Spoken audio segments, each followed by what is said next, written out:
Salam hangat, sahabat Satu Pena dan juga sahabat kreator era AI. Jumpa lagi kita di episode yang menarik, ngobrol bareng penulis dan juga ngobrol bareng kreator. Dan pada episode kali ini kita akan ngobrol yang seru-seru, di mana kita akan mengenal lebih dekat apa kita menyebutnya kreator ya, orang yang melahirkan karya dari buah pikirannya tidak terbatas hanya pada tulisan, tapi juga pada ragam karya seni lainnya. Aku mau mulai dengan pantun. Ke Bandung naik motor, di jalan mampir ke toko. Jumpa lagi di sesi kreator, kita jumpa bareng Riri Aiko. Siapakah dia, Abang John? Ya, terima kasih Amel. Pantunnya cakep. Ya, dicakep Cakep. sekali aja. Tamu kita hari ini, malam ini, siang ini, tergantung Anda menontonnya kapan, sangat istimewa. Kalau melihat wajahnya, kayaknya dia masih SMP, SMA, atau baru kuliah. Tapi prestasinya luar biasa. Dia adalah pemenang sayembara penulisan FTV Indosiar, ya. Nanti kita tanya itu apa yang dibikin sehingga dia menang, ya. Kemudian dia juga penulis buku antologi KKN, bukan kuliah kerja nyata, tapi kuliah kerja ngonten, ya, plesetan, ya, yang diterbitkan oleh Alex Media. Terus, rupanya dia juga penulis edu parenting, ya. Mungkin karena sudah punya anak satu kali, ya. Mungkin coba kita Terus, tanya aja kali kita ya. tanya nanti. Dia juga penulis cerpen horor. Waduh, serem amat ya, cerpen horor, ya. Di Roli Telkomsel dan penggiat puisi esai di Bandung. Jadi menulis puisi esai juga. Nah, panggilannya adalah Riri Aiko. Dia sangat produktif, tiap hari ada tulisannya, dan tulisannya dihiasi dengan gambar yang dibuat sendiri pakai bantuan artificial intelligence. Kita temui aja Riri. Halo Riri, Halo Bang John, halo Kak Amel juga. Apa apa kabar kabar semua? Riri? Alhamdulillah baik, Bang. Baik sekali atau baik-baik aja atau dipaksakan baik? Dipaksakan baik kayaknya. Karena biasa dengan kesibukan yang padat, luar biasa ya Bang. Alhamdulillah, tapi kondisi kesehatan baik saat ini Om. Sibuk apa sekarang? Kalau kesibukan sekarang kebetulan sekarang saya lagi ada proyek sama teman yang sesama penulis juga. Lagi ada proyekan nulis untuk buku horor juga, Bang. Buku tema horor. Kita kalau dengar kata proyek minta diajak-ajak ini ya. Iya, Apalagi soal horor. Minimal bisa horor. jadi hantunya apa? Jadi sebenarnya ini nggak direncana, cuman karena apa ya? Karena iseng-iseng apa ya? Kalau dibilang saya menulis apa tuh sebenarnya lebih ke penulis gado-gado, Bang. Karena Oh, nulis macam benar. Hmm. menulis gado-gado. Jadi nggak cuma di satu apa ya? Nggak cuma di satu genre. Jadi kadang saya nulis horor, jadi bisa dibilang penulis horor. Kadang saya nulis tentang edu parenting, kadang juga nulis puisi. Jadi gado-gado gitu disebutnya. Susah loh itu nulis banyak topik itu dengan berbeda-beda ya. Atau bagi Sesuai. diri gampang. Justru kalau saya tuh kadang nulis mengikuti mood juga ya Bang ya. Jadi kalau misalkan lagi pengen, aduh kayaknya lagi pengen nulis horor nih, tiba-tiba ada ide, tiba-tiba iseng-iseng nulis horor. Terus lagi pengen nulis tentang humaniora nih, kayak apa gitu yang sisi humanis apa-apa, tiba-tiba nulis jadi motivator, sok-sokan jadi motivator. Tapi Eh, kadang ya itu macem-macem Bang, sesuai mood aja. Nggak satu genre, belum satu genre gitu. ini Riri, saya pernah dinasihatin oleh Amel. Kalau kerja, nulis jangan ngikutin mood, katanya. Ngikutin target. Ya, Jangan ngikutin. nah, begitu nggak Gitu Amel? Bang. Iya aja. Ampun. Ya, moodnya super bagus kami. Tuh kalau ngikutin mood, kalau kita nggak punya mood, nggak selesai tuh kerjaan. Tapi kalau ngikutin target, kita selalu selesai. Benar nggak, Amel? Selesai. Iya, iya, iya, betul. Tapi yang menarik dari ini, Riri Aiko itu nama ini ya. Kita mulai dari awal kali ya, Bang John. Nama Ya. Riri Aiko itu kan nama pena ya sebetulnya. Nama aslinya siapa sih? Oke. Sebelumnya nih saya review dari belakang dulu ya Kamel ya. Boleh Saya dong.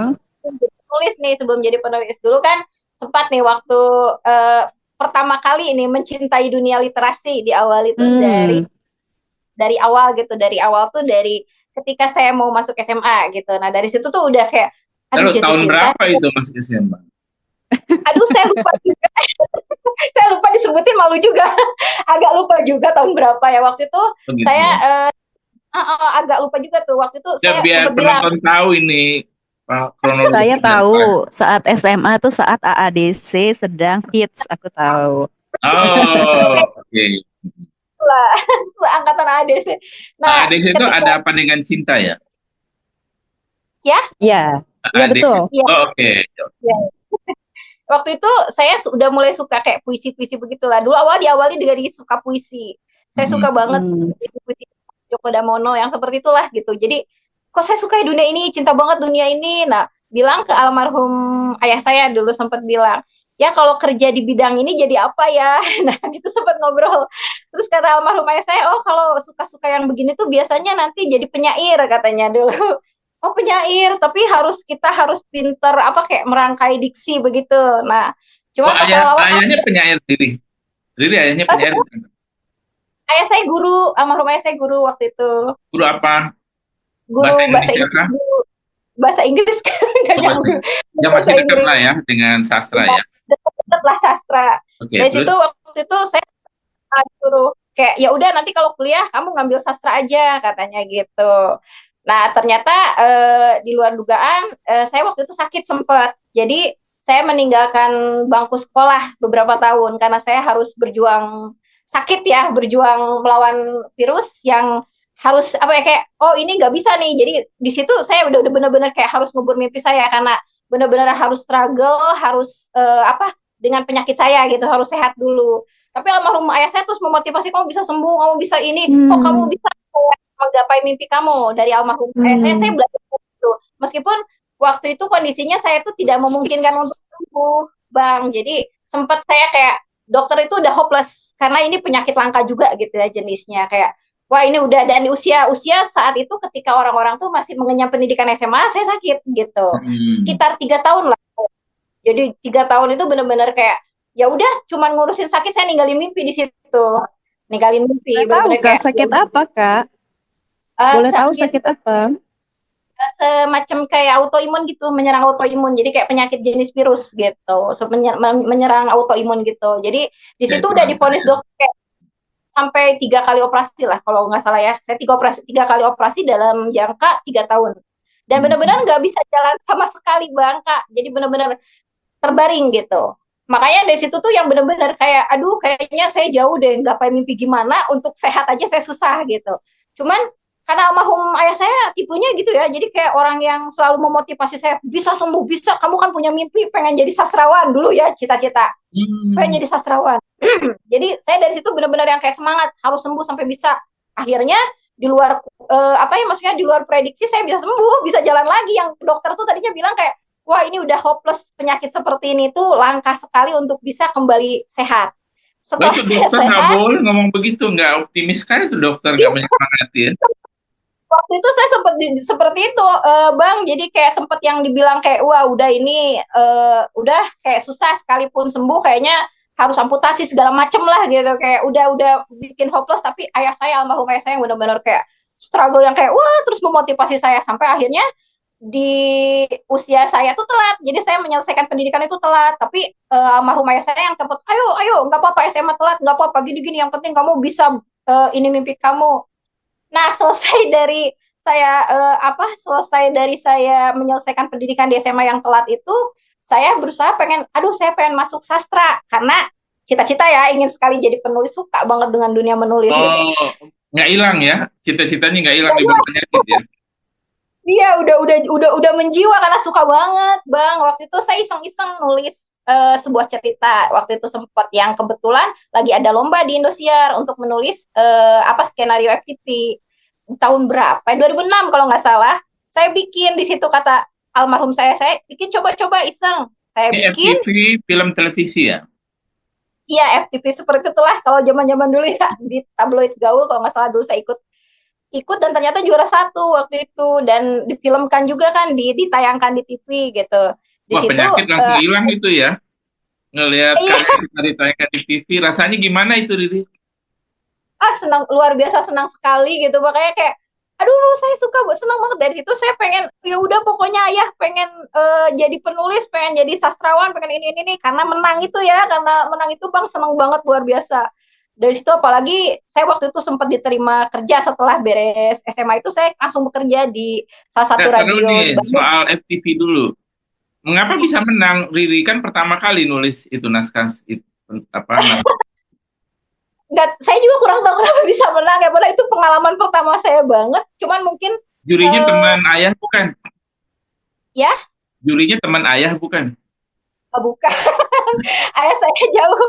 Itu saya beneran kayak dari koran gitu, kayak dari koran. Dulu tabloid ya, Bang, tabloid dulu kalau nggak salah, tabloid gaul lah, ada lomba. Nah, Coba ayah saya ceritakan ikutan. bagaimana Riri menulis apa yang Riri lakukan sehingga tulisan itu baik dan menang.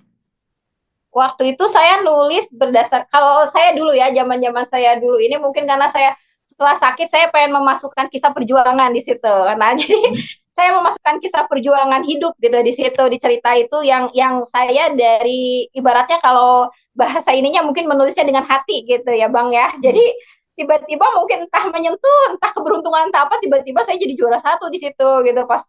Oh, pokoknya di luar ini banget, di luar ekspektasi saya gitu. Pas Apakah ada ketika memulai pembimbingnya Riri atau menulis sendiri saja? menulis sendiri waktu itu benar-benar, dulu waktu belum ada ini ya, belum ada laptop yang gitu, jadi benar-benar menulis pakai tangan loh Bang. Oh, pakai Menulis-nulis tangan. gitu. Pakai pulpen beneran yang kayak belum ini banget gitu, belum ada, saya belum punya yang kayak elektronik-elektronik sekarang Itu enggak kan gitu. tahun 90-an ya? Itu tahun 2006. 2006 bahkan. Komputer udah banyak. Ya. 2006 saya ikut lomba itu, waktu itu langsung juara satu, dan hasil hasil menangnya tuh langsung saya beliin komputer yang besar itu Bang. Zaman dulu kan komputer belakangnya besar ya. Desktop. Yang belakang, iya yang tabung gitu, yang tabung besar. Tapi Riri Jadi dari nyangka situ akan menang. nggak nyangka sama sekali, nggak nyangka aja, karena kan baru banget Bang, jadi baru banget nulis, jadi kayak karya pertama saya gitu, jadi kayak itu benar-benar karya pertama banget nulis gitu. Riri nggak nanya sama Indosiarnya. Ini bener nih saya menang, nggak salah pilih jurinya gitu.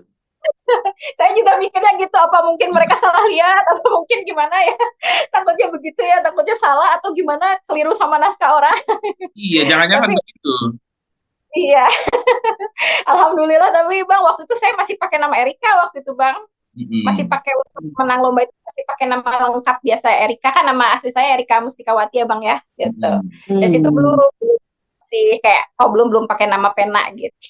Dari situ ya udahlah, saya pengen benar-benar fokus nulis, masuk sastra, pengen, udah cita-cita udah tinggi Bang tuh, tapi ya di luar kendali Taruh dulu lagi nih ternyata. tentang FTV dulu ini. Dapat hadiah Oke, beli komputer. ya, Terus beli ya apa dapat lagi? hadiah. Berapa hadiahnya kalau boleh tahu? Kurang lebih berapa ya zaman dulu itu, ya sekian, saya lupa ya berapa juta gitu nominalnya, cuman waktu itu saya beliin komputer dan saya beliin jaket buat almarhum bapak saya. Komputer Sisanya dan jaket udah habis. udah habis. Kan Bang tahu sendiri ya, penulis itu bagaimana. Juara satu pun tidak terhitung bisa apa gitu, cuman ya kayak senangnya aja gitu, kayak oh saya senang banget di dunia ini gitu. Terus ini hadiahnya nggak traktir temen atau apa? Karena waktu itu kan saya masih ini Bang, waktu itu kan saya masih pakai tongkat tuh. Jadi kemana-mana itu mobilitas masih susah Bang, waktu awal-awal sembuh itu. Jadi beneran nggak bergaul dengan lingkungan waktu itu, belum. Saya masih kayak, karena kan di antara almarhum papa ya, jadi kayak kemana-mana tuh agak sulit gitu. Waktu itu karena masih pemulihan gitu. Kayaknya hadiah dari Tuhan tuh ya, Riri. Kemenangan itu. Iya, Menyembuhkan ya. ya, luar biasa, luar biasa. Saya senang sekali, makanya dari situ almarhum papa tuh perjuangin banget kayak, ya udah setelah ini kamu seneng nulis kan, ya udah akhirnya waktu itu melalui inilah, maksudnya kayak ngelamar-lamar gitu ya Bang, akhirnya saya diterima kerja di radio dan jadi scriptwriter, penulis cerita di sana tentang apa ya, kayak kalau kan dulu tuh suka ada kayak di radionya tuh ada cerita-cerita apa ya, kehidupan gitu, saya yang bagian nulis Ini skripnya gitu. radio di Bandung. Iya, radio Radio MKFM OS. Bang, Apa tuh? radio Oh, MKFM dulu sempat saya sekitar setahun lah kerja di situ. Benar-benar kayak, oh udahlah mendalami penulis gitu, dunia penulis. Nggak, itu kan gini, kita mundur sedikit ya. Menulis itu kan sebenarnya secara teknis nggak gampang juga kan, harus tahu naruh koma, naruh titik, huruf besar. Betul, betul. Itu Riri belajarnya di mana? Apa nggak pakai belajar atau bisa gitu? Waktu itu saya belajar otodidak, Bang. Jadi kayak baca-baca buku dari mana, terus saya kayak mempelajari kayak oh kayak gini ya kalau pakai tanda komanya di sini, terus kayak tanda petiknya di sini kayak KBBI dulu ya. Zaman-zaman dulu kan suka ada kayak KBBI ke perpustakaan ya kayak suka baca oh gini gini cara nulis cerpen, cara nulis ini gitu. Karena sebenarnya beberapa kali juga sih waktu itu pernah kayak menang apa tapi Sebelum FTV nggak saya ini Indosiar cuma sudah menang beberapa gitu maksudnya. ya, jadi kayak cerpen dimuat di majalah apa, di majalah cuman yang kayak hadiahnya ya cuman gitulah biasa yang kayak souvenir-souveniran Bang, souvenir-souveniran gitu. Cuman ya kayak dimuat di majalah apa gitu, di majalah apa waktu itu pernah kayak Femina apa gitu kayak cuman kisah-kisah gitu. Hadiahnya kayak semacam kayak apa souvenir dikirim gitu. Kayak gitu Bang. Cerpen-cerpennya gitu. Tapi Itu senang di ya. 2016. Ya senang karena saya suka sekali dunia literasi dari dulu gitu. Dari kecil sudah kayak oh ya ini saya suka nih di dunia saya gitu. Nggak, kok bisa suka literasi, suka menulis itu dari mana? Saya masih missing nih ya. Kenapa begitu suka menulis itu? Mungkin karena ngerasa apa ya, karena dengan tulisan gitu kayak kayak dengan tulisan tuh saya bisa apa ya, mengungkapkan apa yang ingin saya sampaikan gitu. Jadi kayak karena saya kadang orangnya susah bercerita juga ya Bang ya. Maksudnya kecuali ke orang-orang tertentu yang emang saya yakin Ini bisa mah lancar dipercaya gitu. banget Jadi ceritanya, bohong aja nih Riri, ceritanya kan lancar betul. Atau menulis punya kontribusi besar di apa fase Kak Riri untuk recovery terutama habis sembuh gitu ya. oke, nah iya sih. Karena mungkin apa ya? Jadi kayak menulis itu menyimpan kenangan juga ya sama almarhum ayah saya. Karena dari kecil kan emang kayak oh ini dunia ini tuh namanya nanti jadi penulis, ini jadi ini. Makanya karena almarhum terus memperkenalkan penulis itu begini-begini gitu. Makanya saya jadi makin suka gitu. Karena almarhum ayah saya juga gitu. Salah satu peran beliau juga gitu yang memperkenalkan ini menulis tuh begini. Terus karena saya juga suka dulu kan seneng ya zaman-zaman apa ya zaman-zaman saya SMA itu suka baca-baca kayak novel Cinta Puccino gitu zaman-zaman novel-novel apa sih terus kayak jomblo yang gitu-gitu kan paling seneng ya baca-baca novel gitu. Jadi makin kayaknya asik ya jadi penulis gitu. Ya makanya makin suka aja dunia literasi dari waktu itu gitu. Ayah tidak memperingatkan kalau jadi penulis miskin gitu loh. Nah Enggak. itu dia. Waktu itu karena ayah saya tuh tipe yang apa yang kamu suka gapai aja gitu. Jadi tipe yang begitu. Jadi suportif banget gitu. Jadi nggak mikirin kamu gimana gimana. Yang penting kamu suka kamu jalanin gitu. Tipe almarhum ayah saya itu seperti itu. Gitu. Jadi dari waktu itu. Tapi saya sempet loh bang ngelepasin mimpi saya juga gitu. Sempet kayak setelah recovery itu saya lepasin tuh mimpi saya jadi penulis tuh sempet saya lepasin karena pas saya mau mulai kuliah tuh saya udah lulus di sastra Unpad waktu itu ya sastra Unpad bapak saya meninggal Hmm. dari situ sempet saya kayak saya mau ninggalin nulis deh jadi udah nggak mau lagi mikirin nulis gitu udah saya tinggalin berapa tahun itu nulis karena waktu itu saya Kenapa? benar-benar kayak shock gitu ya shock karena kaget bang jadi kayak kok tiba-tiba ketika saya udah mulai merintis ingin menulis terus almarhum ayah saya mensupport gitu tiba-tiba saya harus kehilangan sosok yang mendukung saya gitu di situ jadi di situ tuh kayak saya hopeless aja kayak udah deh saya udah nggak akan nulis lagi jadi waktu itu saya sempat keluar kerja juga dari MK karena saya agak down juga ya waktu itu agak down juga dengan meninggalnya bapak saya yang tiba-tiba itu yang bikin saya kayak udah deh sekarang udah jalanin hidup karena saya harus jadi penopang juga waktu itu jadi saya fokus ke udah harus kerja, menghasilkan uang buat kuliah saya, nah gitu untuk melanjutkan kuliah gitu. Dan kuliah sastra itu juga saya lepas gitu. Jadi akhirnya ujungnya saya ngambil manajemen, manajemen bisnis gitu karena apa ya ada beberapa opsi yang saya perhitungkan gitu waktu itu. Jadi udah jalanin lepasin mimpi itu sempat lepasin mimpi gitu. Udah kayak enggak deh, enggak nulis dulu karena saya mikir ya udah pokoknya saya harus cari uang buat kuliah gitu. Artinya memang nggak yakin dengan apa rezeki dari penulis itu bisa menghidupi ya. Kurang lebih begitu bang karena saya mikirnya juga aduh dari penulis ini untuk saya bisa kuliah gitu untuk saya bisa menyelesaikan S1 untuk saya mensupport ibu saya gitu yang udah kehilangan sosok ayah gitu. Saya bingung Bang itu karena kalau saya fokus menulis itu kan benar-benar tipe yang harus hobi ya Bang ya. Saya pernah dengar kata ini dari om saya kan 1% penulis yang bisa apa maksudnya bisa benar-benar kaya lah dari hasil menulis itu kayaknya waktu itu saya alamin gitu. Apa namanya, Riri bagian 1% itu? 1%, ya maksudnya 1% yang bisa kaya. Saya harap saya bisa jadi bagian yang 1% itu ya. Tapi selama ini saya Riri ngalamin, bagian yang ragu. ya memang namanya menulis hobi. Riri bagian yang ragu bisa masuk 1% Masih karena bagian itu yang ragu stop. gitu dengan menulis. Oh, saya kira Riri sudah masuk bagian 1%. Kayak omnya. Jadi Saya kemudian yang udah setelah masuk itu, Perlu dikasih tahu Setelah- dong Mel, omnya siapa ini Mel? wah siapa kan? om saya Omnya siapa Riri? masuk. Nah ya gimana Bang? Omnya siapa? Omnya siapa ya? Nah beliau yang memotivasi saya buat nulis lagi Bang. Jadi saya benar-benar kayak saya mau menulis lagi karena saya terinspirasi beliau. Jadi kayak pokoknya saya mau ngalahin beliau deh cita-cita saya. Tapi jauh ya Bang ya, jauh. Tapi minimal karyanya aja lah mau memperbanyak seperti beliau gitu. Jadi Siapa benar-benar pertanyaannya Kak Riri? siapa ya? Kayaknya semua orang udah tahu deh. Om saya siapa ya? Enggak lah, beliau saya baru benar-benar tahu kemarin waktu festival puisi esai. Yang Riri nangis. Iya. Ada Bang. Jadi malu. Aduh dasar.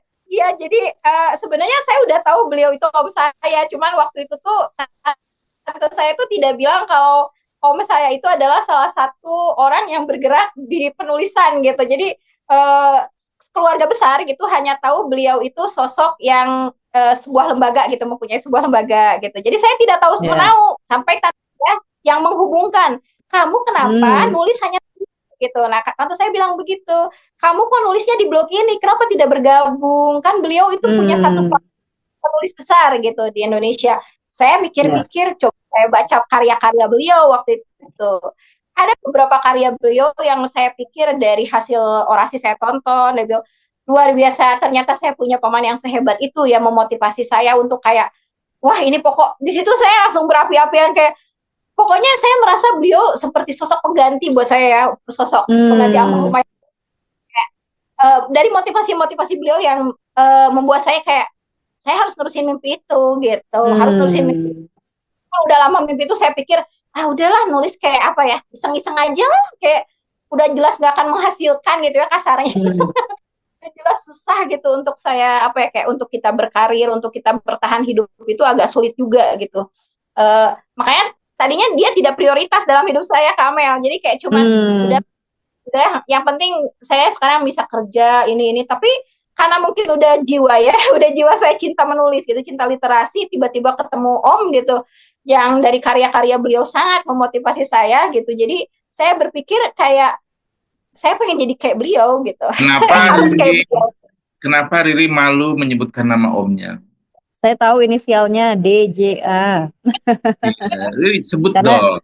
Karena dari tadi tidak disebut, saya aja yang disebut. Nanti omnya tersinggung, nggak disebutkan namanya oleh ponakan. Ya karena saya takutnya menganggap ini Haji Mumpung nih atau gimana karena punya om, makanya saya kalau menulis nggak bisa Haji Mumpung bagaimana? Anaknya Hairil Anwar atau anaknya Rendra, anaknya siapapun nggak bisa tuh menulis kalau nggak dari hatinya juga. Ya, tapi saya dari kemarin juga gak bilang Bang, waktu festival itu saya gak bilang saya adalah keponakannya beliau. Saya sebenarnya diam aja, tapi beliaunya sendiri yang langsung ini saudara saya. Aduh, dari situ saya merasa benar-benar luar biasa ya sosok yang sehebat beliau gitu, memvalidasi saya yang sebenarnya saya bukan siapa-siapa juga ya di dunia penulis, belum ada yang tahu juga gitu, karena saya jadi ngerasa benar-benar. Jadi kita bikin ringkas Riri tidak bersedia menyebutkan namanya ya.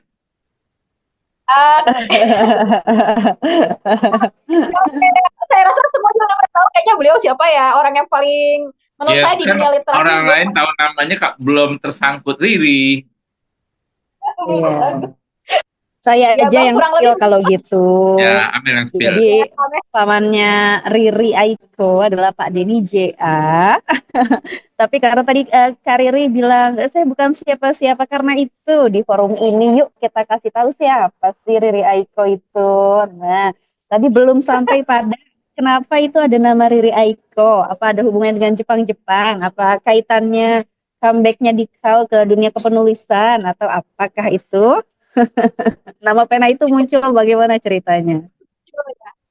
kalau Riri Aiko itu nama pena sebenarnya Ririnya itu nama penanya dari almarhum papa ya. Kan suka panggilnya nama kecil saya Riri gitu. Jadi terbiasa pakai Riri gitu. Kalau Aiko-nya sendiri sih sebenarnya saya dapat dari karena saya suka Jepang dulu, anime-anime Jepang lagi. Jadi gak ada salahnya pas ketika saya memulai karir baru lagi, saya ganti deh, nggak pakai Erika lagi, tapi saya pakai nama Riri Aiko aja. Jadi kayak udah biar saya nggak teringat masa lalu gimana gitu. Jadi kayak udah deh, sekarang saya mau mulai dengan karir baru dengan nama pena yang Hmm. baru.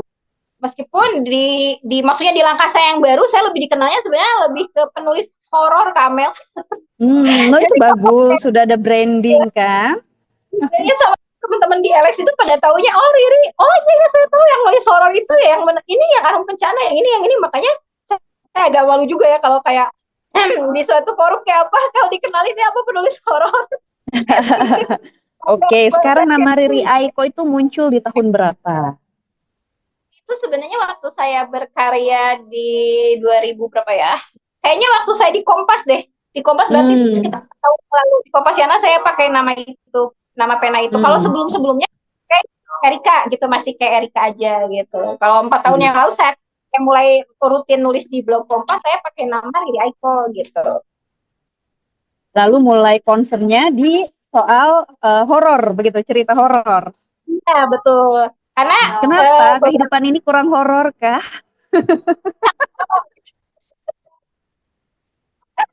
kayaknya karena hidup saya sangat horor kali ya. Jadinya saya pikir saya tuh takutin orang. Ya, gimana itu Riri ceritanya? Riri terjun berteman dengan horor. Sebenarnya sebenarnya kalau dibilang kenapa ke horor itu sebenarnya Bang iseng sih sebenarnya, cuman karena iseng waktu itu ada kayak banyak lomba-lomba horor ya, jadi saya pikir iseng lah bikin horor, ternyata iseng-iseng saya menang dan menang, saya nyoba lagi menang lagi, sampai saya nanya ke temen, kok saya menang terus ya, kamu bakat nakutin orang. Teman saya kayaknya kamu bakat banget nakutin orang, lalu saya baca aja merinding katanya, padahal sebenarnya saya sendiri penakut banget. Oh, bakatnya bagus sekali itu. Jarang orang punya. Makanya nakutin orang, saya aduh kocak.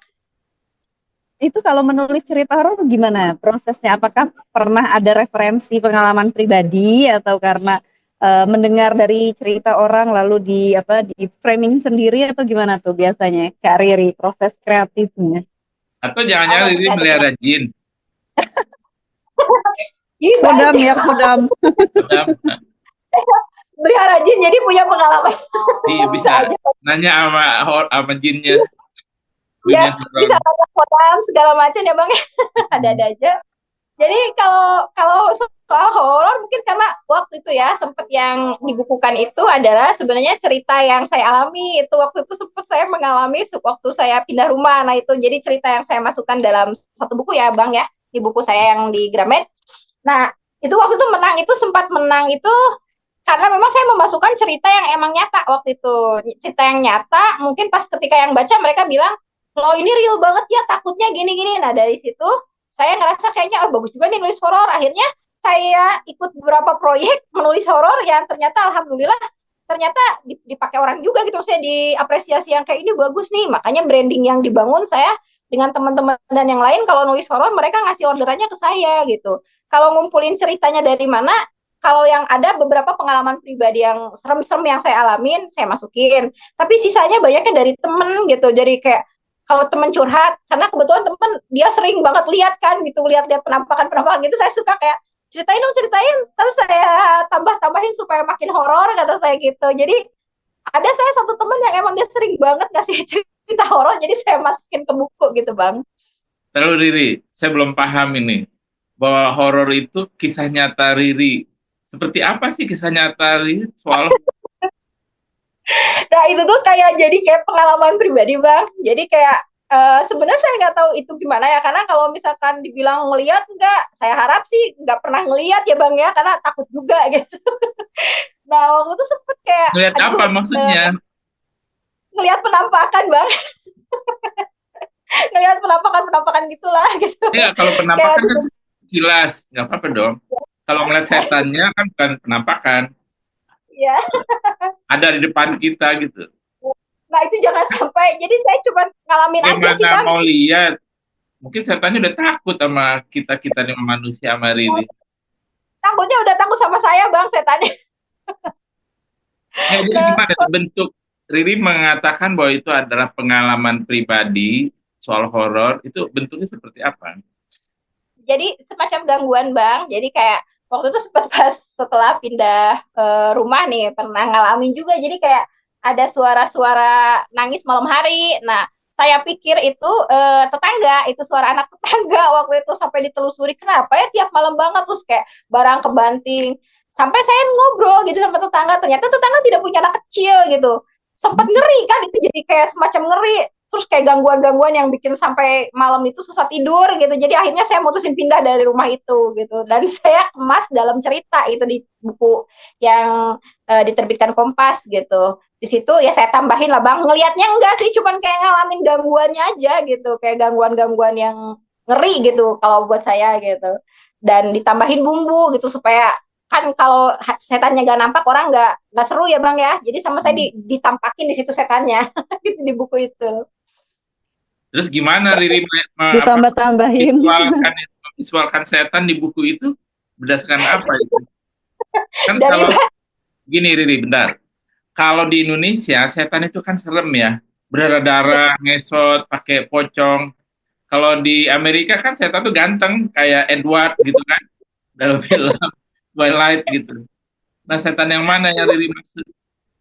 setan, nah itu kan saya masukinnya setan Indonesia lah bang, biar original.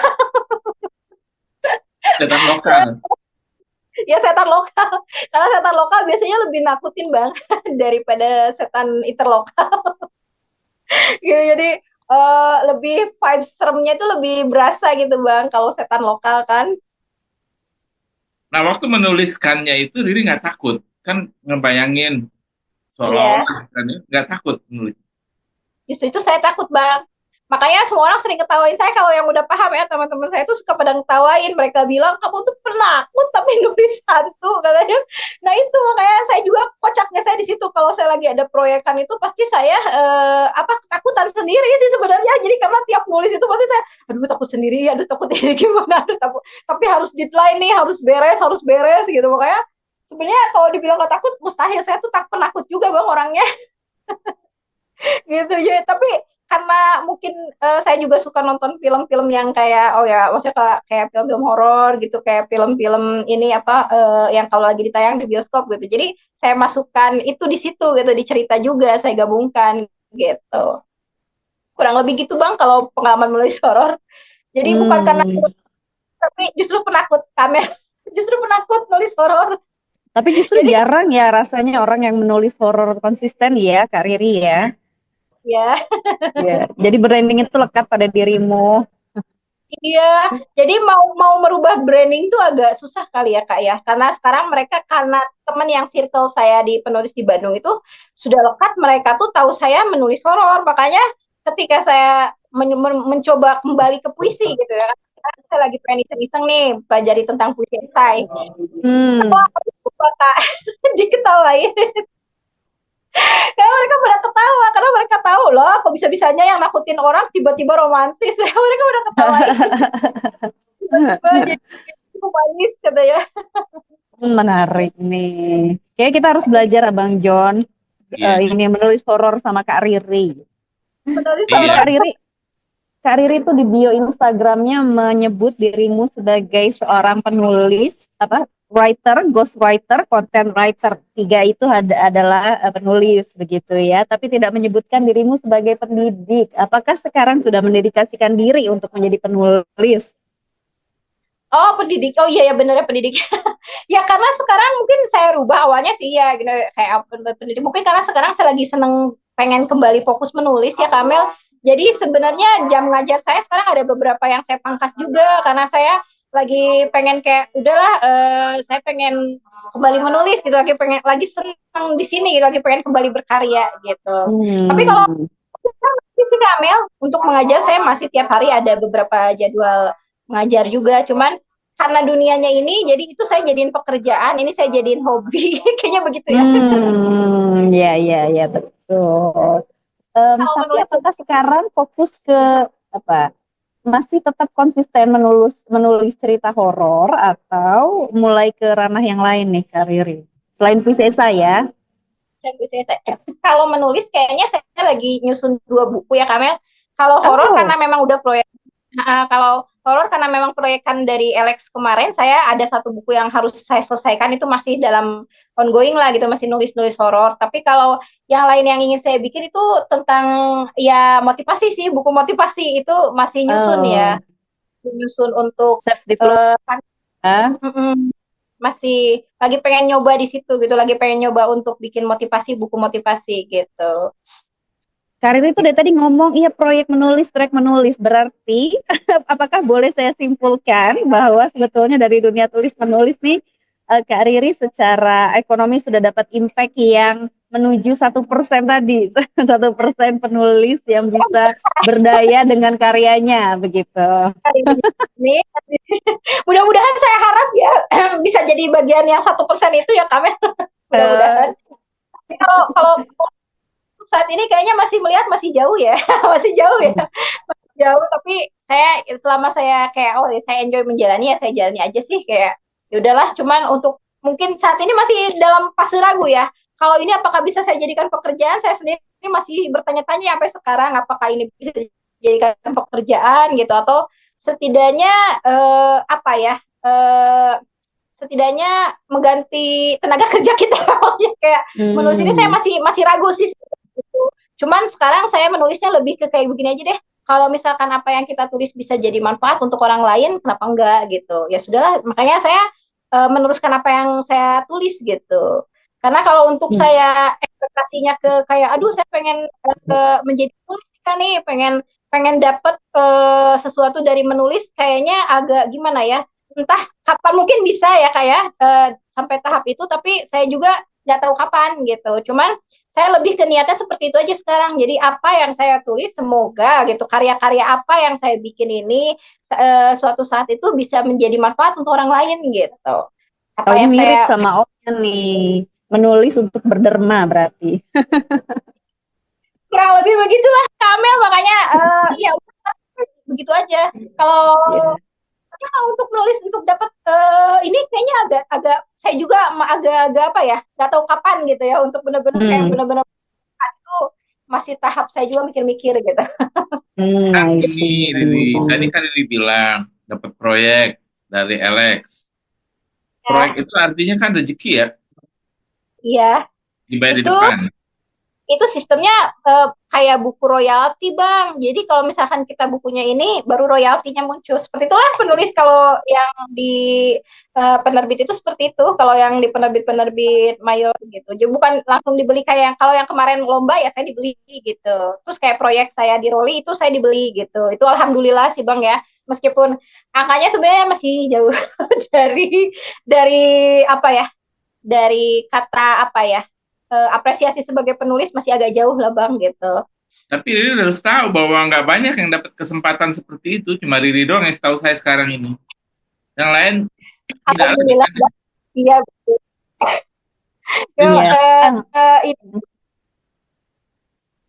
Iya, Abang John, dari tadi kan kita ngomongin cerita horor. Saya tuh penasaran, saya mau ngintip 1 cerita horor dari seorang Riri Aiko. Boleh diintip kah Mas Bayu? Oke. Ini dia sedikit sneak peek atau kita ngintip dari buku yang tadi ditunjukkan oleh Kak Riri Aiko, KKN begitu ya. Dari serem ke sayang, dari ketawa ke bimbang. Karya Riri Aiko adalah Tangisan di Rumah Hijau. Coba dong cerita sedikit, ini ceritanya sehoror apa? Oke. Kalau yang ini sampai saya nggak takut ya. Saya harus takut ini ya. Susah nakutin Bang John, kayaknya saya susah deh nakutin Bang John. Aura-auranya kayaknya beliau sangat pemberani aura-auranya. berani menghadapi horor ya. Berani menghadapi Iya, horor. ya berani menghadapi horor kayaknya jangankan ini kayaknya kuntilanak juga dilabas kayak Bang Joni tipe-tipe yang begitu kan. Dan ini cerita kayak apa itu ceritanya? Kalau KKN ini ceritanya karena kan satu tema ya Bang Kamel. Jadi ini tuh satu tema tentang KKN. Jadi pengalaman-pengalaman mahasiswa saat KKN. Sebenarnya itu tema garis besar. Jadi semua orang di antologi ini tuh apa menceritakan tentang pengalaman KKN entah itu yang mistis atau cerita-cerita yang cinta gitu ya dimasukkan di sini. Nah, kebetulan saya ke bagian yang menulis horornya. Nah, di situnya ceritanya ada satu tokoh. Nah, tokoh ini tuh dia ceritanya cari tempat kosan karena dia itu nggak nyaman KKN bergabung dengan teman-temannya. Akhirnya dia mutusin untuk cari tempat kosan apa kosan terpisah dari teman-temannya untuk program KKN itu. Nah, pas dia tiba di tempat kosan itu karena harganya murah. Biasanya yang murah itu pasti ada mistis-mistisnya, kalau enggak ada sesuatunya. Nah, ceritanya di situ tuh di rumah itu tuh ada sesuatu lah Bang lah. Jadi kayak ada sesuatu yang beda gitu auranya. Pas pertama kali dia pindah itu udah mulai kedenger kayak loh kok ini rumah besar bagus pavilion gitu ya kayak rumah kecil gitu bagus tapi kok harganya murah. Sebenarnya awalnya dia udah curiga tuh, tapi kayak ya udahlah kapan lagi dapat harga murah gitu. Tiba-tiba dia ngalamin tuh hari pertama. Nah, ini saya masukkan pengalaman saya waktu itu. Cuman sedikit-sedikit gitu ya saya masukkan pengalaman yang tadi saya cerita Bang. Jadi di rumah ini tuh ada semacam suara anak kecil menangis malam-malam gitu. Dan itu tuh beberapa hari dia mengalami begitu sampai akhirnya dia nanya ke tetangganya ke yang punya kosannya itu, Pak ini kok kenapa sih ada suara anak kecil menangis, cucu bapak ya? Si bapak itu bilang di sini nggak ada anak kecil. Nah dia udah mulai bertanya-tanya terus anak kecil yang tadi siapa? Bang Jawab takut gak nih? Ini sebenarnya asli loh Bang, jadi abang asli pengalaman waktu pindah tuh begitu. Jadi kira-kira seperti itu cerita horornya. Level horornya Abang John lebih tinggi sebetulnya kayaknya. Oke, takut ini. Karena Tapi tipe-tipe gini, ini. Riri Iya. memang pernah mendengar anak kecil menangis padahal nggak ada anak kecilnya. Iya, benar ada anak itu malam-malam panggil nama ayah, ayah gitu. Saya sampai telusuri sampai nanya ke apa sih nanya ke bapak kosannya gitu. Bapak ini apa bukan bapak kos maksudnya saya ke nanya ke tetangga beberapa tuh saya telusurin nggak ada anak yang punya anak kecil laki-laki dan itu tuh terjadinya setiap jam sekitar jam setengah satu sampai jam satu. Sampai saya tuh udah zikir, udah kayak aduh ya Allah ini apa Hmm. sih gitu. Sampai akhirnya beberapa hari pernah nggak ada tuh ya nggak ada suara nangis anak kecil itu tiba-tiba ada yang ngebeletuk apa kayak ngelemparin buku gitu. Wah, terus tiba-tiba pas saya bangun tuh ternyata loh kok buku pada jatuh padahal angin dari mana gitu logikanya tuh angin dari mana ternyata memang teman saya tuh sempat bilang kamu pindah ke situ atau enggak itu tuh sebelumnya ada begini begini begini. Nah dia baru cerita dan udah lama rumah itu tuh begini begini begini gitu. Jadi akhirnya saya mutus Hmm. pindah aja tuh padahal masih kayak aduh masih sisa banyak ya gitu kontrakannya tapi saya udah nggak sanggup karena saya kurang tidur kan di situ udah bener-bener kayak udah ini udah saya kayaknya nggak benar gitu karena memang ada Hmm. dunia yang keusir jadi akhirnya udah saya pindah aja gitu dari situ dan saya Ya. tuangin gitu saya masukin ke buku ini gitu ceritanya. Berarti Nah, Riri, untung tinggal di situ ya, karena jadi punya bekal ya, untuk menulis cerita horor. pengalaman jadi. Blessing in the guy. Tapi Riri Jadi nggak mencurigai Riri sendiri bahwa Riri mampu mendengar suara-suara yang tidak didengarkan oleh orang lain. sebenarnya sih nggak pernah itu pengalaman pertama dan mudah-mudahan yang terakhir jangan sampai ada lagi sih Bang. Saya nggak ngarep saya denger yang gitu lagi gitu. Karena saya ngerasa dulu ngerinya gimana gitu. Jadi enggak sih sebenarnya dari kecil nggak pernah ngalamin kayak pernah ngelihat atau apa ngerasa apa enggak juga. Cuman itu aja dan Baru keluar, ininya bakatnya baru keluar sekarang. bakat mistisnya ya Bang ya. Bakat takutin orang. Tapi yang menarik ya, Mas John, Kak Riri Aiko ini juga berbakat bukan hanya dalam menulis cerita horor, tapi sekarang nampaknya ya yang kami amati, yang kita amati, Kak Riri juga berusaha untuk mengikuti apa ya perkembangan zaman dengan apa namanya memanfaatkan AI karena selain menulis juga sering juga membuat karya-karya dari AI. Benarkah demikian? Saya mau minta konfirmasinya nih. Betul, betul banget Kamil. Saya ngerasa kayak kehadiran AI itu perlu kita manfaatkan ya sebagai penulis gitu. Karena saya tipe yang kita tuh harus ikut perkembangan teknologi deh. Kalau kita nggak ikutin, kita ketinggalan gitu. Jadi makanya saya suka banget bikin karya-karya seperti kayak lukisan gitu, terus kayak masukin ke apa ya lagu, puisi-puisi saya. Karena saya rasa ya kenapa enggak gitu, kan dimanfaatkan ya gitu. Mumpung gratis juga kan, banyak gratisnya gitu teknologi. Ya Jadi karena aktif. Ya Bang John. Riri taunya artificial intelligence dari grup kreator era AI atau sebelumnya sudah tahu? Belum. Jadi sebelum saya gabung sama grup KAI itu sebenarnya saya sendiri juga sering bikin pakai KAI gitu. Kayak bikin lagu tuh sebenarnya itu lagu lama yang saya bikin ini gitu, bikin sendiri puisi lagu. Nah, kebetulan saya waktu itu mulai deket sama dengan om saya gitu. Nah, Om waktu Denny itu itu beneran dibilang namanya Om Denny. ya waktu itu katanya awalnya ada grup katanya masuk aja di situ, hubungi ini kayak Om Elza waktu itu ya, hubungin. Akhirnya saya masuk grup itu. Awalnya saya masuk grup Satu Pena dulu. Nah ternyata KI masuk. Nah dulu saya sempat sama Irsat kalau nggak salah ya. Dulu awal-awal saya sama Irsat sering ngobrol tuh. Irsat kasih tahu saya, loh karya Kariri itu banyak AI-nya, wah ini nyambung dong di KI katanya gitu. Karena dia ngelihat di Kompasiana katanya karya saya banyak pakai KI, foto apa ilustrasinya. Langsung saya bilang, oh emang ada grup yang namanya KAI? Ada, katanya ini ada grup ini, WA aja, katanya Pak Denny. Akhirnya saya WA beliau, akhirnya saya masuk grup KAI, dan matching, ternyata nyambung ya. Saya suka buat ini gitu. Jadi kayak ngerasa klik aja gitu. Oh klik nih, ternyata pasti ya, kirain saya tidak ada gitu, tidak ada komunitas yang apa kayak, karena setahu saya kan maaf ya Kak ya, maksudnya setahu saya Bang kalau penulis pakai AI gitu karena agak sering di ini juga ya, maksudnya agak sering di dunia penulis itu agak sering dianggap negatif gitu dalam dunia, makanya banyak penulis-penulis yang kayak kalau misalkan dibilang AI ini AI ya, kamu curang dan sebagainya gitu ya, stigma-stigma kayak gitu, makanya jadi banyak orang menutup diri dari AI sebenarnya ya gitu, apalagi untuk berkreasi gitu. Kalau saya pribadi sih pas ada grup ini tuh kayak ngerasa oh ternyata ada ya gitu, ada ya satu forum, satu kreator gitu yang apa ya menggerakkan ini gitu, memanfaatkan dengan baik dan kayak mengarahkan ini jadi positif gitu. Makanya saya ngerasa kayak oh ini gitu. Tadinya saya mau nutup-nutupin kan gitu, kayak agak gimana ya kalau bilang menulis ya, padahal sebelum kita menulis juga, maksudnya sebelum ada AI pun yang namanya penulis itu kan idenya sudah di kepala gitu. AI itu sebenarnya hanya sebagai asisten kan, tetap ide itu ada di kepala penulis itu sendiri gitu. Jadi sekreatif apa penulis, baru dia bisa menghasilkan karya yang bagus dengan dibantu AI. Kalau misalkan dia idenya buntu, pakai AI juga tetap aja jelek hasilnya. Menurut saya gitu. Kalau saya pribadi pikirannya ke situ. Gitu. Tapi kadang ada beberapa yang di saya sendiri juga di komunitas di Bandung juga ada yang ngerti gitu ya kayak aduh kalau mendengar kata AI itu kayak suatu kecurangan, alergi gitu ya. Kayak apa namanya, ada video Riri yang dibikin pakai AI, kita lihat. Cuma saya mau nanya dulu satu, apakah cerita horor bisa dibikin pakai AI lebih serem nggak dia Riri? Cerita horor, kalau saya sih paling dibuat audio ini, cuman saya tambahkan kemarin karena agak kesulitan ya Bang ya. Jadi kalau misalkan mengilustrasi horor itu kalau di Bing itu sulit. Karena yang keluar itu ketika kita mengetikkan kata mencekam, horor dan sebagainya itu dia keblokir, dia tidak boleh gitu. Jadi kayak apa ya, sesuatu yang serem, horor itu nggak muncul gambar itu.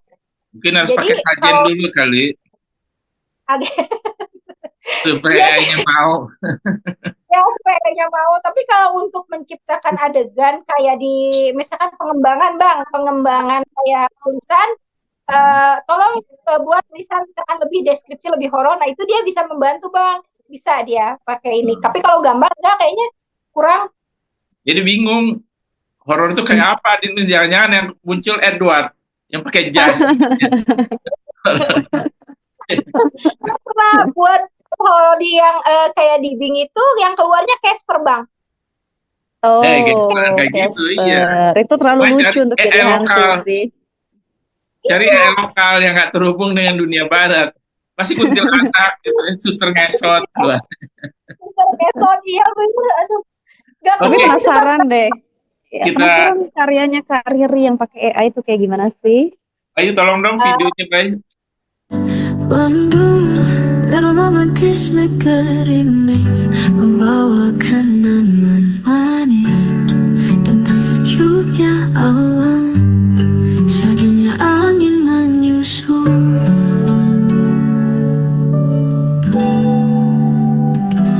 Di persimpangan aku terhenti, menatap jauh menyisir pantai, mencari dia yang tersisa. Bayangan menghiasi hujan. Bandung kala itu selalu di hati. Langit yang biru, semua kenangan kembali. Kota yang megah berdiri, jutaan langkah aku jalani. Perburuan waktu tiada habis, tak satu jejak pun ku temui.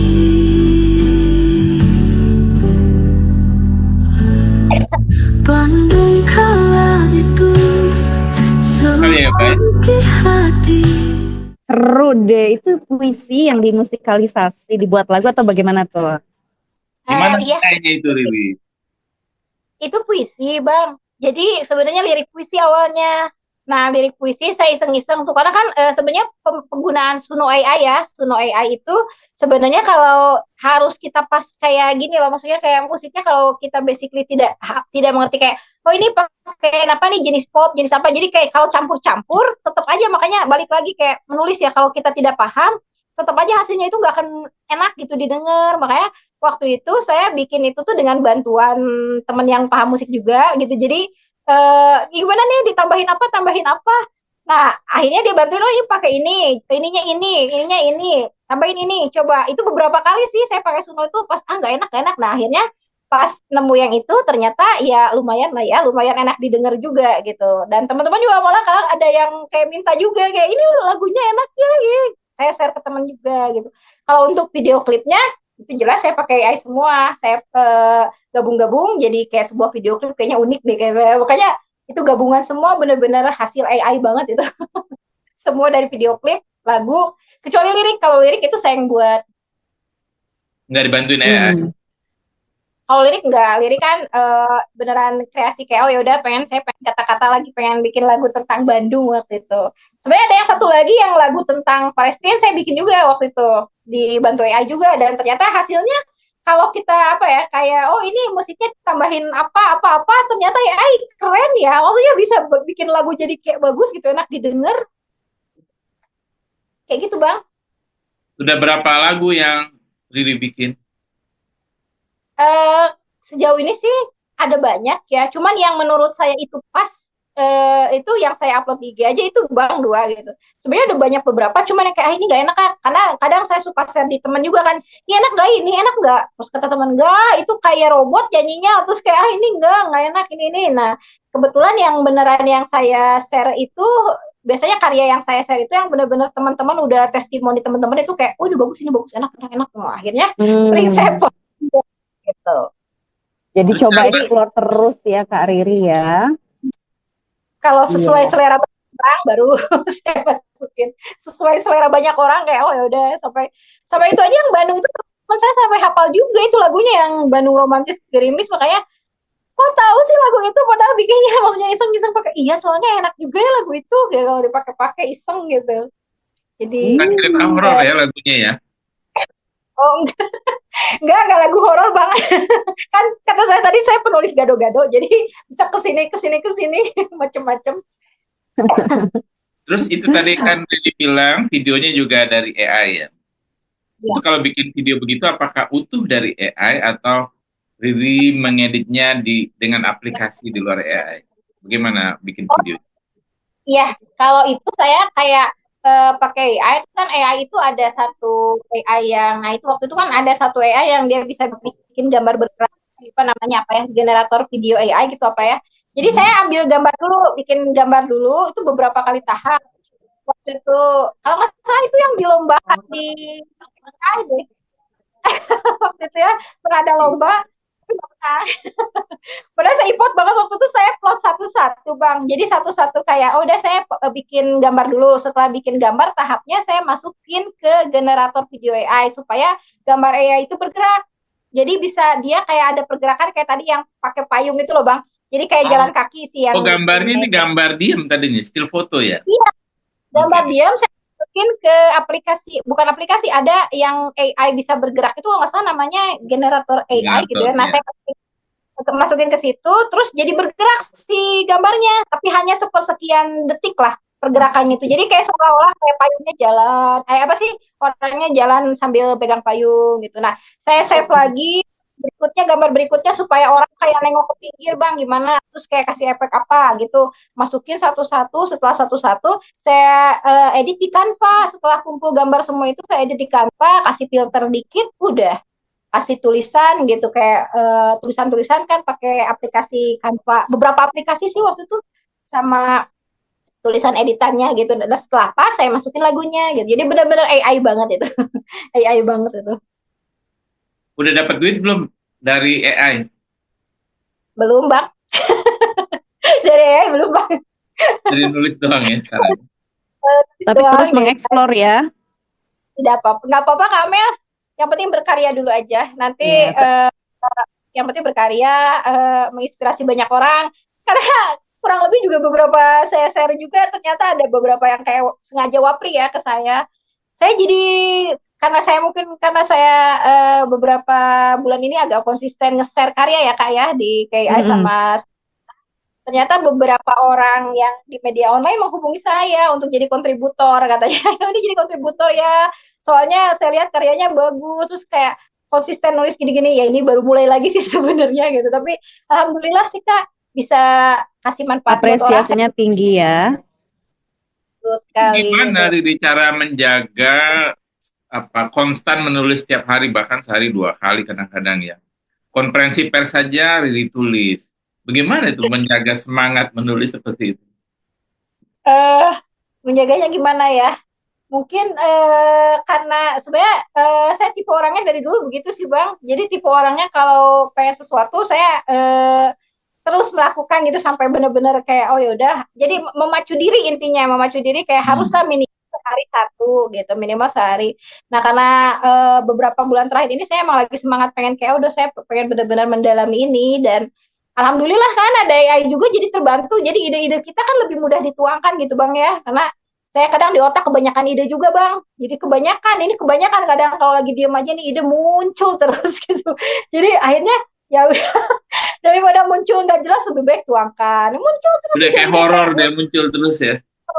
iya terus kayak bisikan-bisikan ya. Bisikan-bisikan. Daripada ini ya udah saya tulis gitu. Alhamdulillah sebenarnya seneng sih saya bergabung di forum ini ya. Karena di forum sebelumnya itu cuma saya sendiri doang yang aktif. Di Bandung pun ada komunitas penulis Bang. Komunitas penulis ada. Hmm. Tapi alhamdulillah yang aktif cuma saya doang. Yang lainnya kayak udah kayak mungkin mereka sama kali ya berpikirnya kayak aduh udahlah, kayak udah nggak buat apa jadi penulis, mungkin ya berpikirnya seperti itu. Dan kayak mungkin ngerasa karir menulis itu apa ya, sekedar sampingan atau gimana. Jadi kayak meredup sekali sebenarnya di Bandung komunitas penulis Bang.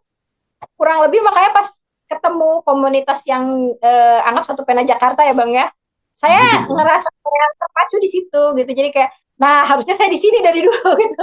Saya agak menyesal juga kayak aduh kenapa tante saya mengenalkan saya sangat terlambat ya. Saya baru bergabung gitu di 3 bulan terakhir kalau nggak salah, dari di November ya kalau nggak salah, saya tuh November apa Oktober kurang lebih begitu. Tapi Hmm. Riri menulis dibantu oleh AI. Ada yang beberapa dibantu, ada yang kalau kayak cerpen itu susah Bang. Cerpen itu nggak bisa pakai AI, kayak cerpen apa ya, horor yang begitu tuh AI itu kadang nggak nyambung juga. Jadi agak sulit kalau Harus dikenalin dulu horor nih.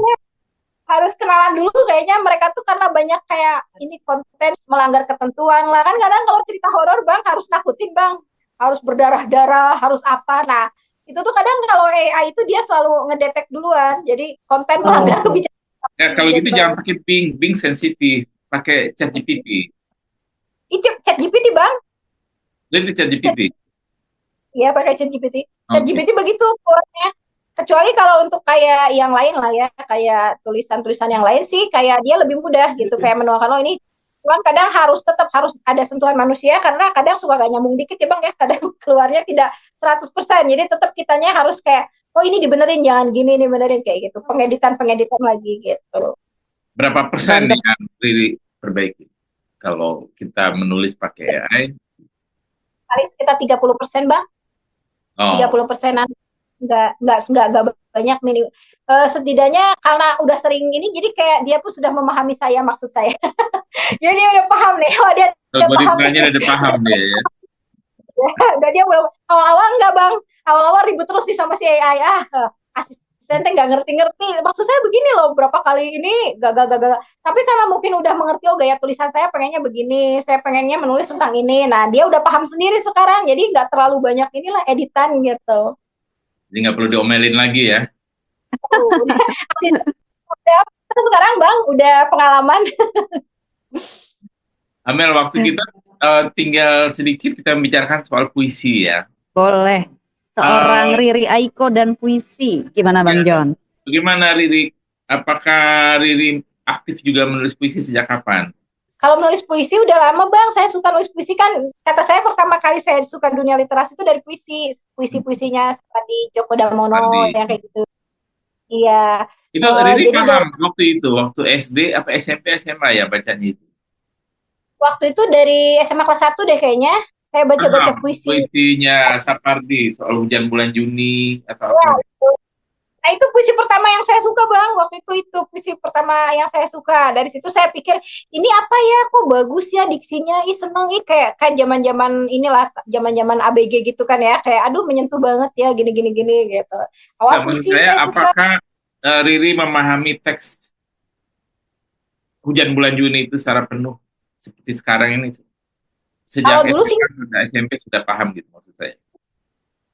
kalau dulu sih nggak paham-paham banget bang, cuman suka diksi. Saya suka rima dan diksi sih dulu ya, suka rima dan diksi yang bagus-bagus tuh suka gitu. Jadi dulu pernah bikin tapi ya gitu aja bang, nggak maksudnya ya namanya anak SMP lah ya bang ya, gitu nggak bisa dibilang belum bagus gitu dulu, kayak ya Kok gitu aja SMP seadanya. puisinya bukan puisi cinta-cintaan gitu? Emang Uh, Riri nggak jatuh cinta sama SMP? ya SMP ya biasa lah bang gitu. Kadang ya tapi gitu kayak belum rimanya belum terang, belum apa, salah-salah nulis lah, kayak diari-diarian.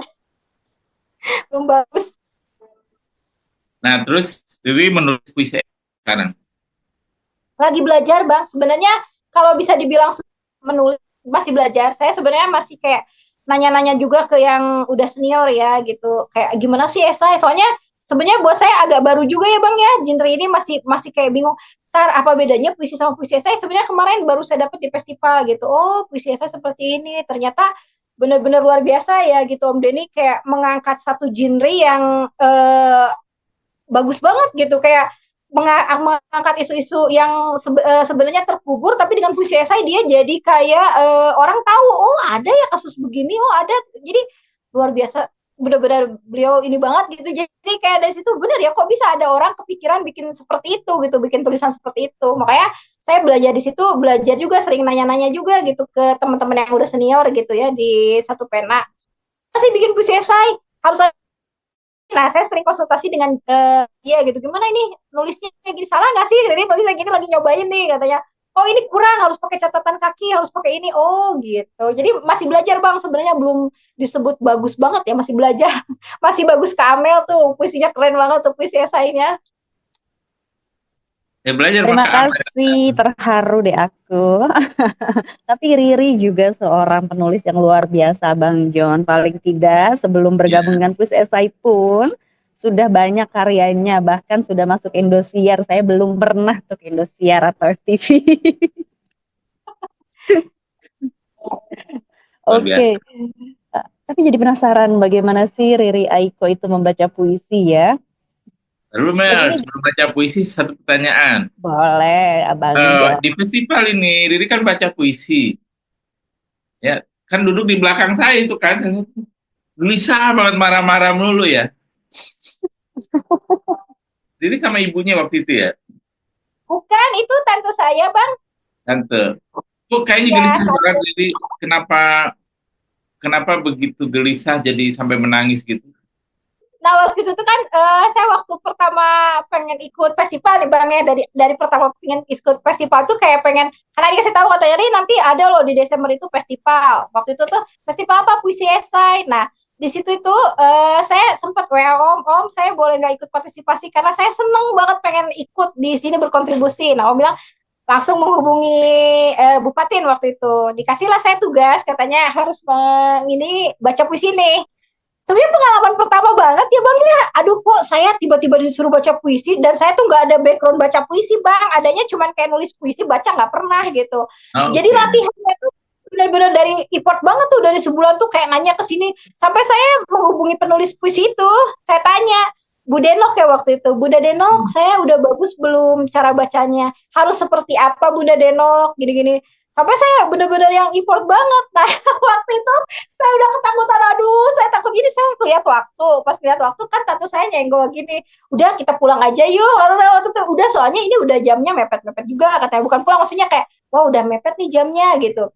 Keburu nggak ya? Nah saya sempet sempet di situ tuh hopeless, wah kayaknya saya nggak keburu padahal saya udah latihan hampir sebulan nih, latihan untuk bukan sebulan ya, hampir beberapa minggu latihan, dan dari pagi siang sampai saya nanya ini udah bagus belum, ini udah bagus belum, saya udah takut banget. Makanya waktu waktu itu kan saya lihat Bunda Patin ya sama kami bolak-balik kan, kayaknya wah ini nggak kepanggil. Pas saya udah berdiri ternyata belum kepanggil, saya berdiri belum kepanggil, udah saya hopeless, ini udah jam 11 lebih, nggak mungkin orang udah nggak fokus, orang udah kayak wah ini kayaknya nggak akan deh. Makanya saya udah tuh ya Allah, saya udah ngapalin, padahal tadinya kirain saya bakal kepanggil, makanya waktu itu udah sempet sedih banget Bang, kayaknya aduh kayaknya udah deh nggak akan jadi kepanggil. Tapi malu sendiri deh, ternyata bukan nggak kepanggil tapi ketunda. Ketunda ya. Kenapa ketunda, Riri? Ya ketunda karena jadi apa ya, mungkin karena waktu kali ya, ada yang banyak yang baca puisi juga kali Bang ya, jadi Hanya pas dong sama ketika yang saya nunda-nunda ini. Ini yang nunda-nunda, Riri. Kak Amel. jadi waktu itu Mohon kan saya tahu maaf. Ersa, kan Ersa itu suka sama saya ya Kak ya. Nah Ersa itu kan waktu itu latihan juga dengan saya malam-malam, Ersa saya bagus nggak, udah teh katanya udah cukup segitu, aduh saya takut jelek soalnya ini pertama, enggak udah gitu, udah prepare juga tuh malamnya. Makanya Ersa ngomong, Teteh lihat di rundownnya, Teteh setelah Ersa katanya, namanya oh setelah Ersa ya, Ersa sudah ke depan, ternyata saya masih menunggu 4 orang, makanya saya udah hopeless aja. Udah saya pasti nggak akan tampil. Makanya sedih banget, tiba-tiba kok saya jadi sedih banget, tadi mellow juga nih, jadi saya nggak jadi tampil nih. Udah kerasa kalau Mohon jadi tampil. maaf karena saya kebetulan pembawa acaranya pada saat itu. Dalam setiap acara seringkali terjadi begitu ya, ada apa hal teknis yang harus mengubah susunan rencana. Tapi kan Riri akhirnya buat yang terakhir ya, Mel. Bukan, yang terakhir ada lagi. Ya, Urutan yang terakhir ada lagi yang Malaysia segala macam. Cuma memang karena ada penambahan atau ya susunan ulang lah begitu. buat Apalagi Indonesia dia yang terakhir ya. apa? Yang buat Indonesia terakhir. Yang buat Indonesia Iya, Malaysia justru yang terakhir, yang dari iya, Malaysia. itu kan Malaysia. Kalau Indonesia, Riri yang terakhir. Kelompok terakhir lah ya. Ya Tapi kita, bukan yang terakhir. Yang terakhir oke. beberapa orang yang Kirain terakhir ada Amel yang bikin ini. laki-laki. Amel berprinsip the best for the last. Itu salah satunya juga Iya. sebetulnya, the best for the last begitu. Dan kalau misalnya di acara puisi, memang semua orang yang hadir itu secara apa namanya, secara mental gitu ya sudah mempersiapkan diri untuk menyaksikan puisi. Jadi pasti bertahan lama. Tapi mohon maaf atas situasi itu ya, Kak Riri ya. Ya mungkin ini bisa bikin puisi, baca puisi seperti Kak Amel itu, Riri. Keren kan? Iya, eh iya, ya Kamel ya. Enggak, maksudnya yang kemarin itu Kamel, tapi ada untungnya juga Kamel. Soalnya kemarin kan karena saya sempet nangis tuh, sampai diapresiasi juga kan. Jadi puisinya sangat menyentuh ya. Iya, orang udah habis nangis katanya. Jadi suasana melonya dapet ya, tanpa harus Pokoknya obat dapat, tetes mata. nggak Asli ya, perlu. melodi itu asli ya. Bukan dibuat-buat. Jadi sedih karena dapetin, ini sedihnya dapat loh puisinya. Oh iya, karena habis nangis ya tadi ya. Jadi nanti next kayaknya saya harus nangis dulu ya, biar dapat gitu feel-nya. Riri suka nangis kalau misalnya gagal atau apa gitu. eh Kadang kalau ada fase-fase mungkin ini kayaknya ya karena agak peka juga kali ya Bang ya. Jadi kadang ada sesuatu yang kadang suka bikin nangis gitu kalau lagi sedih. Lagian juga nangis nggak apa-apa Bang, asal udahnya semangat lagi, bener nggak? Oh iya, Betul, Bener nggak Bang? betul. Jadi iya. betul. Tapi nanti di Festival Puisi Esai 2025 kita tidak menemukan lagi menangis ya. Girang yang ada ya. Tidak. Oke, Kalaupun Mel. menangis itu karena feelingnya. Oke. Kak Riri penasaran deh. Yuk kita tutup obrolan kita yang seru banget ini dengan pembacaan puisi dari Riri Aiko. Boleh ya? Boleh Kak, boleh. Siap. Silakan. Oke.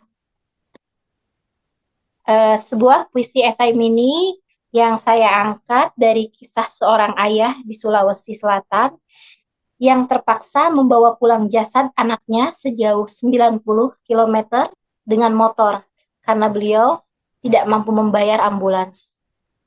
Judulnya adalah Duka yang harus ditukar dengan koin. Karya Riri Aiko. Di bawah tirai mendung Sulawesi, seorang ayah melangkah dalam sunyi, menunggang motor tua yang berderit nyeri, membawa pulang duka paling sunyi. Jasad kecil terbaring di pangkuan, tanpa napas, tanpa senyuman. Hanya dingin yang diam di kulitnya, menjadi saksi cinta tanpa ujungnya. Anakku, maafkan ketidakberdayaanku, gumannya lirih. Tak ada emas, tak ada perak, hanya cinta yang menuntun perjalanan ini. Aku lelaki yang kalah dalam dunia yang menghitung segalanya dengan harga. Rumah sakit berdiri megah, tapi pintunya hanya untuk mereka yang mampu. Tak ada ambulans untukmu, wahai orang kecil. Kembalilah dengan caramu sendiri. Dan ia kembali melawan jarak dengan hati yang hampir mati. Setiap kilometer adalah doa yang tergurat. Setiap tikungan adalah perih yang teramat. Burung-burung di pepohonan berhenti bernyanyi. Angin hanya berbisik pelan. Seolah tahu bahwa dunia sedang menusuknya perlahan. Di sepanjang jalan itu, hutan-hutan sunyi menjadi saksi. Sungai-sungai berliku menjadi penonton bisu. Setiap deru roda adalah duka yang ia telan. Setiap guncangan mengukir pedih di ingatan. Tidurlah, nak. Jangan kau risaukan jalan ini. Ayah akan pulang bersamamu. Meski peluh ini bercampur darah, meski setiap langkah adalah neraka tanpa api. Langit mencatat kisah ini dalam bisu, dan bumi menyerap air mata yang jatuh satu-satu. Jasad kecil itu kini pulang dalam pelukan ayah yang tak pernah hilang arah. Di rumah sederhana itu, ia tiba, menemui malam yang memeluk duka. Tanah merah disiapkan dengan tangan bergetar, mengubur anaknya yang kini menuju Tuhan. Tak ada karangan bunga, tak ada prosesi megah, hanya doa yang terbang melintasi sepi. Anak itu kembali ke pangkuan tanah, dan ayah duduk di tepi kubur, memandang gelap yang memeluk segalanya. Ia menjerit dalam kesunyian. Jika keadilan ada di tempatmu, hentikan duka yang ditukar dengan koin. Jangan biarkan ini terulang pada siapapun. Ajarkan manusia untuk mencintai tanpa menghitung. Dan angin membawa bisikan itu ke penjuru semesta yang tak pernah tahu. Sebuah cerita kecil yang terlupakan dari mereka yang mengabaikan kemanusiaan. Itu Kak, sekian. Wow. Itu saya belajar sedikit tentang puisi esai, sedikit dan pasti masih kurang. Bagus itu ininya. Itu dalam betul. Ungkapannya luar biasa. Keren. Diksi yang dipakai begitu sederhana namun mendalam, terasa betul sampai ke hati. Keren itu. Alhamdulillah. Kak Itu Riri saya masih Aiko. belajar bikin puisi. Saya masih belajar dari Kak Amel, masih belajar dari Kamila, Kak Irsat, apalagi dari Om Denny yang pertama mempelopori ya. Jadi kalau ada kekurangan saya mohon maaf puisinya. No, nggak ada yang perlu dimaafkan atau dimintai maaf atas Itu puisinya. bagus Riri itu. Aiko terus berkarya. Kita tunggu gebrakan dan karya-karya barunya. Kita tunggu broadcastnya di WhatsApp Group. Kita tunggu postingannya di sosial media atas karya-karya terbarunya. Sukses terus untuk Riri Aiko. Semoga terus berkarya. Dan semoga lebih banyak hal yang bisa dieksplorasi, terutama menuju 1% penulis yang bisa berdaya dari tulisannya ya. Betul. Terima kasih Kak Amel. Lanjut. Terima kasih juga untuk sahabat Satu Pena dan juga teman-teman dari Kreator AI yang sudah menyimak di episode kali ini. Semoga banyak hal positif yang bisa kita ambil dari obrolan bersama Riri Aiko. Dan kita jumpa lagi di episode-episode lainnya yang tidak kalah menarik, tidak kalah seru dengan penulis serta kreator yang luar biasa. Akhir kata, salam sehat, salam Satu Pena, salam Kreator AI. Sampai jumpa.